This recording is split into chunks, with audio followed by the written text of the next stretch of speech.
Hello students, मेरे YouTube channel पे आपका स्वागत है। लास्ट लेक्चर में हम लोगों ने मैट्रिक्स के इन्वर्स को कैसे निकाला जाता है ये सीखा था। आज हम लोग बात करेंगे कि मैट्रिक्स की एप्लीकेशन क्या होती है। तो सबसे इम्पोर्टेंट जो एप्लीकेशन है वो है मैट्रिक्स की मदद से लीनियर इक्वेशन सिस्टम को सॉल्व करना। तो चलिए आज हम एक क्वेश्चन से शुरुआत करते हैं। एक क्वेश्चन है, find A inverse of matrix A।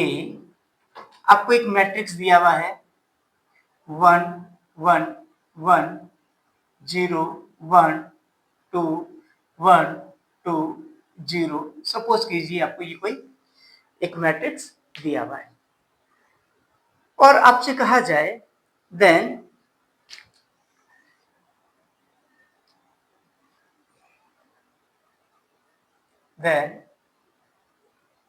solve linear equation system, linear equation system। आपको कुछ इक्वेशंस दे रखी है, x plus Y plus Z is equal to 1, y plus Z is equal to 0 and x plus 2y is equal to 0। यहाँ हम इसको कर देते हैं 2z इज इक्वल टू 0। तो यहाँ आज हम एक ही क्वेश्चन में दो अलग अलग टाइप के क्वेश्चंस को करने की कोशिश करेंगे।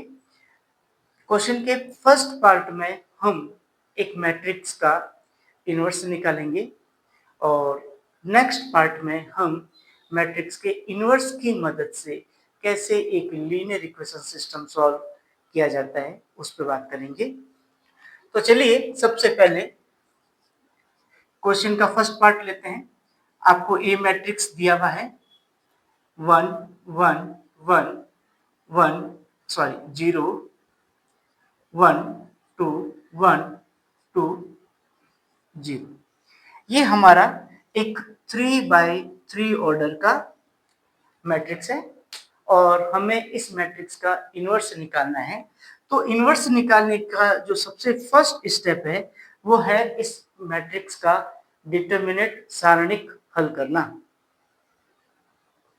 सारणिक से हमें ये पता चलेगा कि क्या ये मैट्रिक्स इन्वर्टेबल है या नहीं, क्या हम इस मैट्रिक्स का इन्वर्स निकाल सकते हैं या नहीं। तो आज हम इन्वर्स निकालेंगे पहले। तो देखिए कैसे, सब डिटरमिनेंट लिखिए इसका 1 के लिए, फिर नेक्स्ट -1 के लिए 0 2 1 0, देन +1 के लिए 0 1 1 2। आप मेरे पिछले लेक्चर में जाके देख सकते हैं कि हम कैसे मैट्रिक्स के जो है डिटरमिनेंट्स निकालते हैं। 1 इसको सॉल्व करने का तरीका हमने पहले कल डिस्कस किया था। -0 -2 +1 0 -1, ये आ गया आपके पास -1 +2 -1। तो आंसर जो आया है वो आ गया आपके पास में -3, जो कि 0 नहीं है। तो हम ये कह सकते हैं कि ये एक इन्वर्टेबल मैट्रिक्स है, हम इसका इन्वर्स निकाल सकते हैं। क्वेश्चन जब हमने डिटरमिनेंट ऑफ ए निकाल लिया तो अगला स्टेप है हमारा एडजॉइंट ऑफ ए मैट्रिक्स निकालना। अब एडजॉइंट ऑफ ए मैट्रिक्स निकालने के लिए हमने क्या करना है, देखिए हम क्या करेंगे। सबसे पहले जो मैट्रिक्स है 1 1 1 0 1 2 1 2 0, ये हमारा दिया हुआ मैट्रिक्स है। इस मैट्रिक्स के फर्स्ट दो जो कॉलम है उसको हम रिपीट कर दें और फर्स्ट दो रो को हम रिपीट कर दें।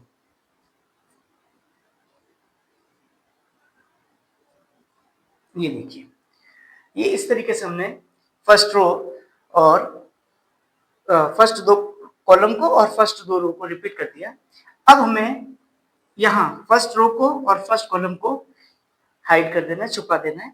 और इसके बाद अब हमें ये 2/2 के जो सब डिटरमिनेंट है उसको सॉल्व करना है, और साथ ही साथ हमने पिछले लेक्चर में डिस्कस किया था कि इनको लिखना कॉलम वाइज है, तो ये आएगा आपका 0 - 4। नेक्स्ट हम जो है लेंगे ये वाला, ये हो गया 2 - 0, देन ये आ जाएगा हमारा 2 0 - 1, ये इस तरीके से। तो ये हमारा फर्स्ट जो है वो कॉलम तैयार है। फिर हम इसके लिए तैयार करेंगे 2 - 0, ये आ गया 2, ये 1 - 1 यहाँ आएगा -1, 1 - 2, 1 - 2 हो गया -1। फिर हम लास्ट इस के लिए बात करेंगे 2 - 1, 1, ये हो जाएगा 0 - 2, और लास्ट 1 - 0।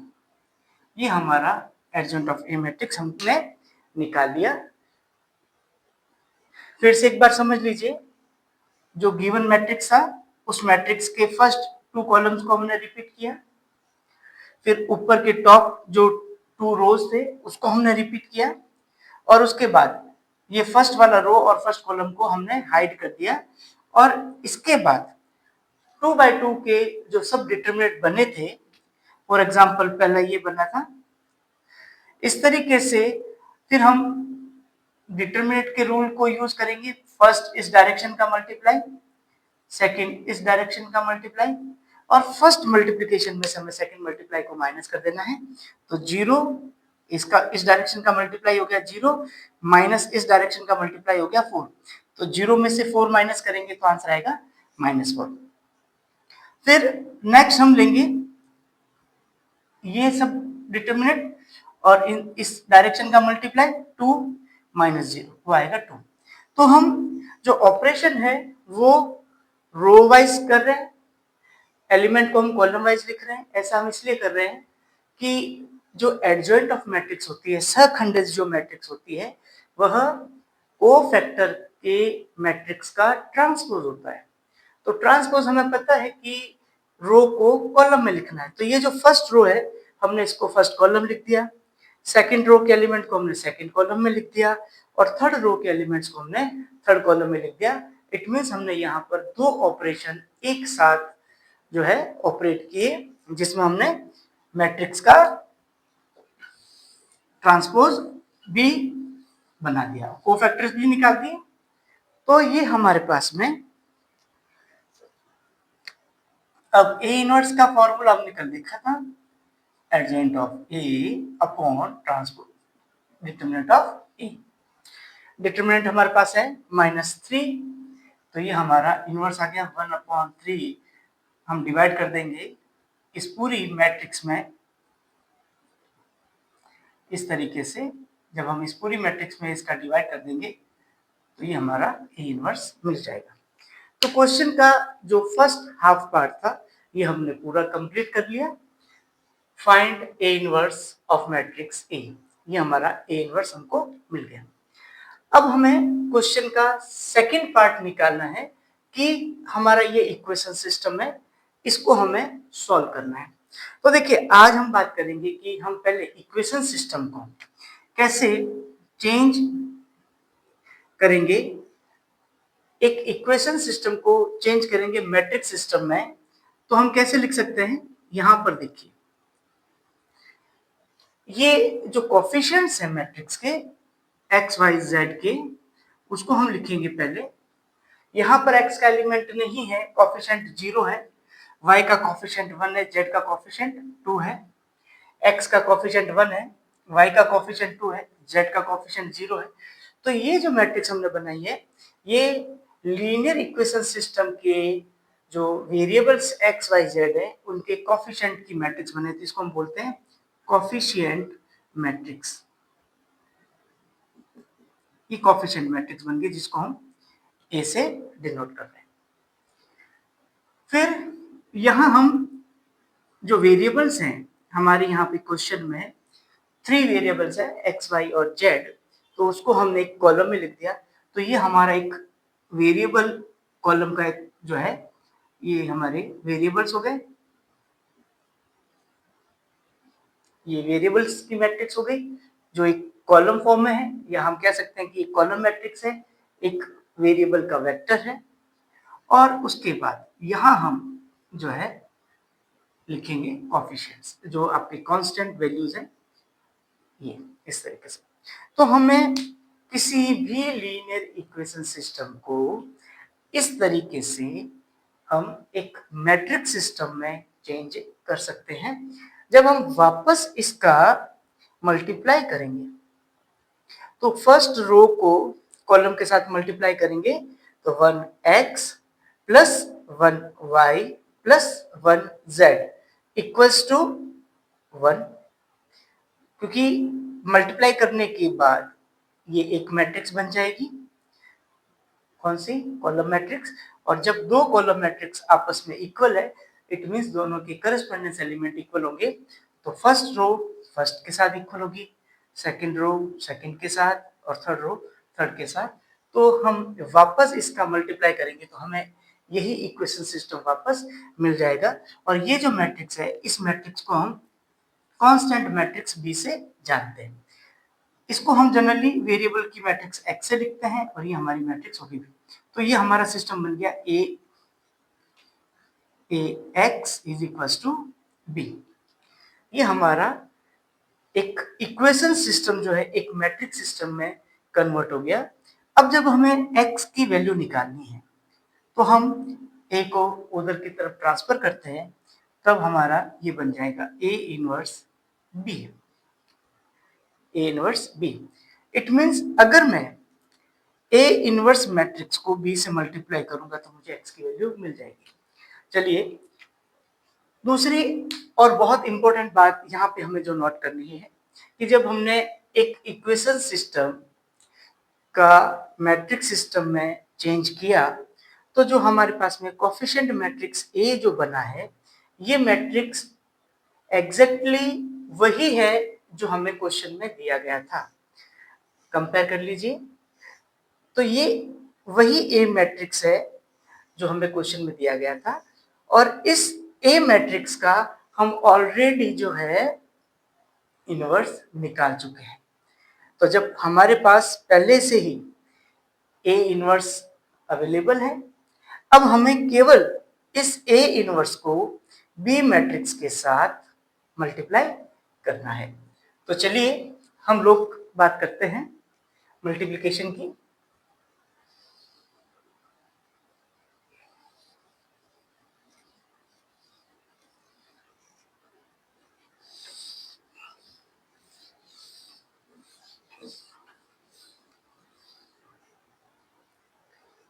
देखिए कैसे करेंगे।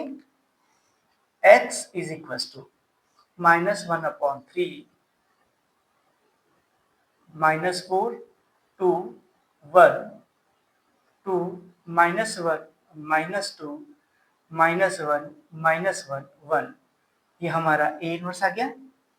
बी मैट्रिक्स की बात करें तो ये हमारा बी मैट्रिक्स है 1 0 0। सिंप्लीफाई कीजिए इसको, -1/3। अब मल्टीप्लाई हम लोग पहले सीख चुके हैं। अगर आपको मल्टीप्लाई वापस से सीखना है तो मेरे पिछले लेक्चर में जाइए, देखिए जहाँ पर हमने मैट्रिक्स के मल्टीप्लिकेशन को बहुत अच्छे से डिटेल में एक्सप्लेन किया है, कैसे रो को कॉलम के साथ करस्पॉन्डेंस एलिमेंट से मल्टीप्लाई किया जाता है। यहाँ हम फर्स्ट रो को मल्टीप्लाई करेंगे फर्स्ट कॉलम से, ये आएगा -4 + 0 + 0। सिमिलरली जब हम सेकंड रो को मल्टीप्लाई करेंगे तो 2 + 0 + 0 -1 + 0 + 0 + 0। अब यहाँ पर ये कैपिटल एक्स जो है ये हमारे एक वेरिएबल का मैट्रिक्स है, कॉलम मैट्रिक्स है। तो मैं इसको लिख सकता हूँ, ये x y z है। अब मैं इसको जब सिंप्लीफाई करूंगा तो ये बनेगा मेरे पास में -4/3 माइनस माइनस कट जाएगा यहाँ पे, 2/3 और लास्ट आपका 1/3। आप देख सकते हैं कि हमें दो कॉलम मैट्रिक्स मिले हैं और ये जो दो कॉलम मैट्रिक्स हैं आपस में इक्वल है। इसका मतलब ये हुआ कि इनके करस्पॉन्डेंस जो एलिमेंट्स हैं वो आपस में इक्वल है। x की वैल्यू 4/3, y की वैल्यू -2/3 और z की वैल्यू 1/3 होगी। तो इस तरीके से हम किसी मैट्रिक्स का आसानी से इनवर्स निकाल सकते हैं। चलिए नेक्स्ट दूसरे क्वेश्चन पे बात करते हैं जो मैट्रिक्स इनवर्स से रिलेटेड है।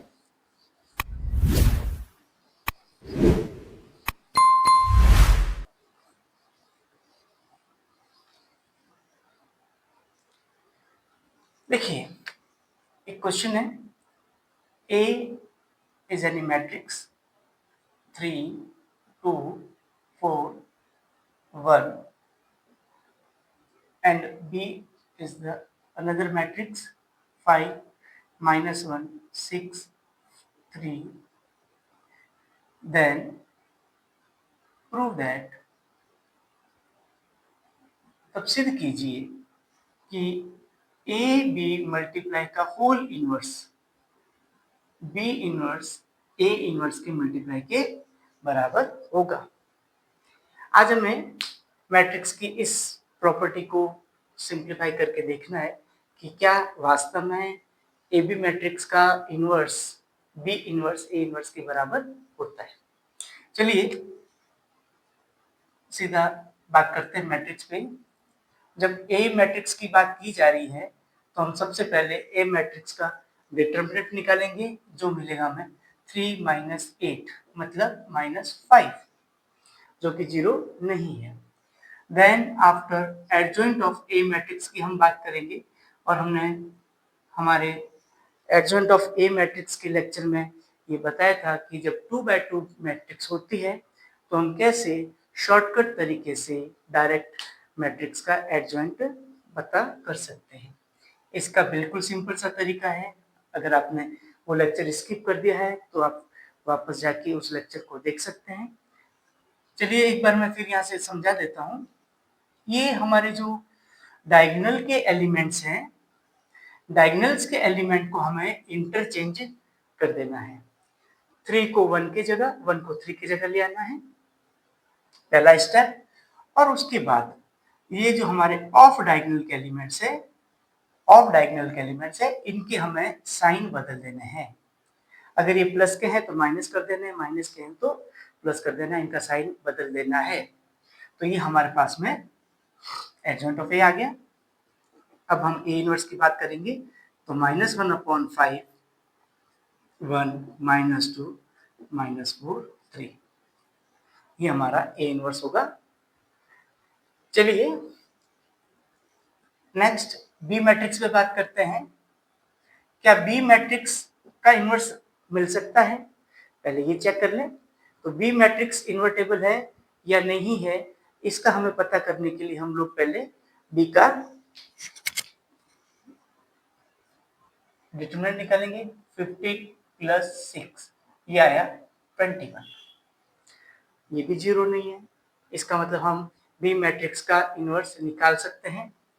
अब हम एडजॉइंट मैट्रिक्स ऑफ बी निकालेंगे। कैसे निकालेंगे? बिल्कुल सिंपल सा तरीका है। प्रिंसिपल डायगोनल के जो एलिमेंट्स हैं उनको इंटरचेंज कर देना है, इनकी पोजीशन को आपस में बदल देना है और जो ऑफ डायगोनल है उसके एलिमेंट्स के साइन बदल देने। 6 प्लस का है उसको माइनस बना देंगे, 1 माइनस का है उसको प्लस का बना देंगे। फिर बी इनवर्स निकालने के लिए फॉर्मूला बन जाएगा adjoint of B upon determinant of P. तो हमारे पास में बी का इनवर्स भी मिल गया। बी का इनवर्स आ जाएगा 1/21 3 1 -6 5। ये हमारे पास में बी का इनवर्स आ गया। अब जब हमने ए और बी दोनों के इनवर्स निकाल लिए तो अब हमें इस रिलेशन को प्रूव करना है। तो सबसे पहले हम बात करेंगे ए और बी का मल्टीप्लाई। देखिए हमें ए और बी का मल्टीप्लाई भी चाहिएगा, तो ए मैट्रिक्स हमारे पास है 3 2 4 1, बी मैट्रिक्स हमारे पास है 5 -1 6 3। जब मल्टीप्लाई करेंगे तो रो का कॉलम के साथ 15 प्लस 12 -3 प्लस 6 20 प्लस 6 -4 प्लस 3। फर्स्ट रो को फर्स्ट कॉलम के साथ मल्टीप्लाई करना है, फिर फर्स्ट रो को सेकंड कॉलम के साथ मल्टीप्लाई करना है।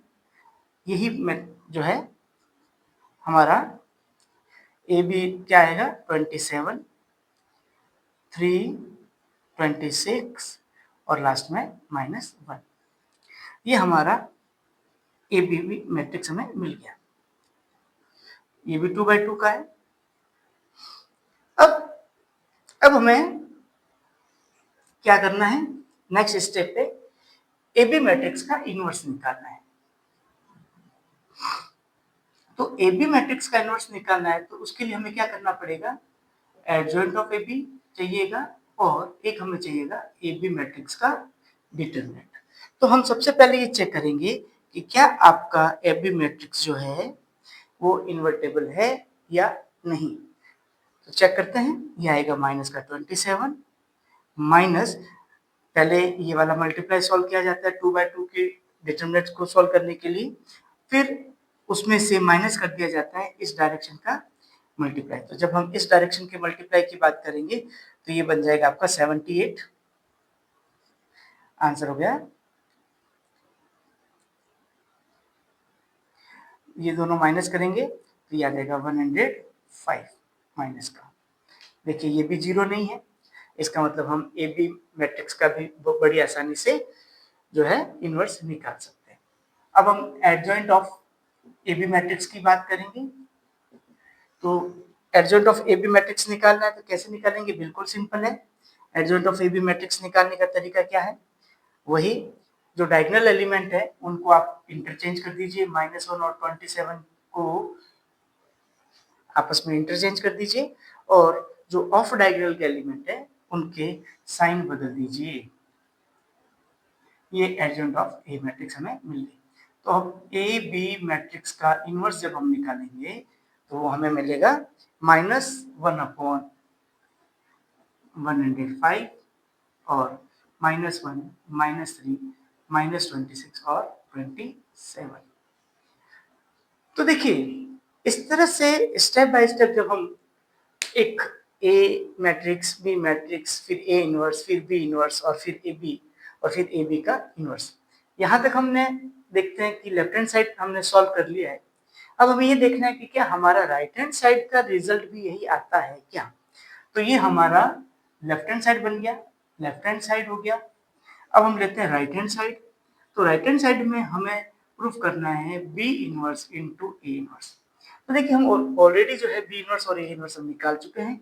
बी इनवर्स की वैल्यू है 1/21 31 -6 5 और ए इनवर्स है हमारा मैट्रिक्स 1 -2 -4 3 और माइनस का 1/5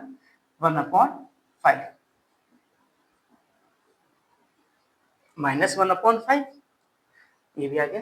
तो ये आ गया हमारे पास में -1/105।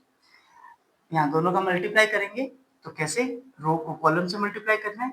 3 -4 -6 और +3, फिर माइनस को मल्टीप्लाई करेंगे माइनस और ये माइनस का 20, फिर इसको मल्टीप्लाई करेंगे 12 + 15। तो हमारे पास आंसर आ गया 105 -1 -3 -26 और ये 27। तो हम देख सकते हैं कि हमारे लेफ्ट हैंड साइड और राइट हैंड साइड दोनों सेम है। हैंस प्रूव कि हम ये रिलेशन प्रूव कर सकते हैं कि ए बी मैट्रिक्स का whole inverse B inverse into A inverse matrix के बराबर होता है। यही जो प्रॉपर्टी है ये हम 3/3 मैट्रिक्स पे अप्लाई करेंगे तब भी सेम रिजल्ट देगा और उससे हायर ऑर्डर की मैट्रिक्स के साथ अप्लाई करेंगे तब भी ये रिजल्ट सेम रहेगा। एक यहाँ से बहुत ही इम्पोर्टेंट जो है एक रिलेशन, एक प्रॉपर्टी मैट्रिक्स की जो सामने आती है, वो ये है कि जब हम इस रिलेशन का जनरलाइजेशन करते हैं, व्यापीकरण करते हैं, तो क्या होता है? तो देखिए, इसका मैं व्यापीकरण करके बताता हूँ आपको कि ये क्या प्रॉपर्टी बनती है। मान लीजिए अगर हमारे पास 3 मैट्रिक्स है ए, बी और सी। अगर हम 3 मैट्रिक्स का आपस में मल्टीप्लाई करके फिर उसका इन्वर्स निकालें, तो वो जो है रिलेशन आपका C inverse into B inverse into A inverse के बराबर होगा। और भी अगर इससे ज्यादा आपके पास मैट्रिक्स हैं, जैसे A1, A2, ऐसे हमारे पास में n मैट्रिक्स हैं और उनको मल्टीप्लाई करके अगर हमें उसका इन्वर्स निकालना है, तो रिजल्ट आपके पास आएगा ए एन का inverse, A N minus one का इन्वर्स और इसी तरीके से A2 इंटू A1 का इन्वर्स। ये एक मैट्रिक्स की बहुत इंपॉर्टेंट और यूजफुल प्रॉपर्टी है जो बहुत जगहों पे काम आती है। चलिए, आज के लेक्चर में हम लोगों ने 2 चीज़ों पे डिस्कशन किया। पहला कि मैट्रिक्स की मदद से कैसे एक लीनियर इक्वेशन सिस्टम को सॉल्व किया जा सकता है। उसके लिए हमें पहले मैट्रिक्स का इन्वर्स निकालना है और फिर हम जब उसकी कांस्टेंट टर्म से मल्टीप्लाई करते हैं, तो हम आसानी से वेरिएबल्स को निकाल सकते हैं। दूसरा, हमने इन्वर्स से जुड़ी एक बहुत इंपॉर्टेंट प्रॉपर्टी को प्रूव करके देखा कि कैसे ए बी मैट्रिक्स का इन्वर्स बी इन्वर्स ए मैट्रिक्स के बराबर होता है, और उसका हमने फिर जनरलाइजेशन किया और हमने देखा कि अगर यही जो है व्यापीकरण किया जाए, तो n मैट्रिक्स के मल्टीप्लाई का इन्वर्स उसके जो है रिवर्स ऑर्डर के इन्वर्स मल्टीप्लिकेशन के बराबर होता है। Thank you. इसी तरह से हम मैट्रिक्स के कुछ और नए टॉपिक्स के साथ और आपसे फिर मिलेंगे। देखते रहिए। थैंक यू, धन्यवाद।